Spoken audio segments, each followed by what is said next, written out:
Eebuun kun baay'ee diraamoota hunda caalayyuu dursa ture.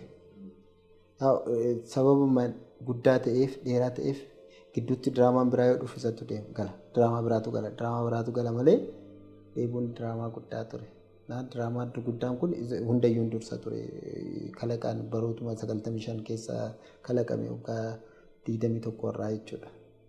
Waggaa 15 booda gara waggaa 10 something 2005 kan qilleensarra oole waggaa 10 booda gara qilleensarra kan oole jechuudha. Barreeffame. So maal sin jechuu barbaadeni hojiiwwan kunniin na beeksisaniiru.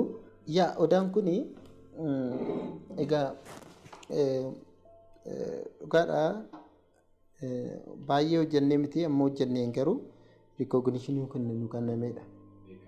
Beekamtii nu kennameedha.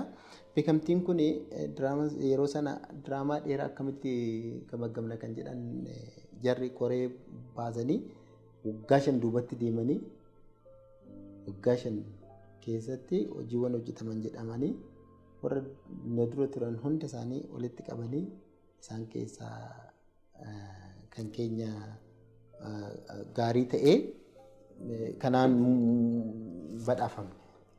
Milkii Media Production kun erga hundaa'ee almost maqaatu bara dhiyoo kana milkii ta'ee waggaa 6-7 dura malee gara waggaa 10 ta'eera erga hundaa'ee.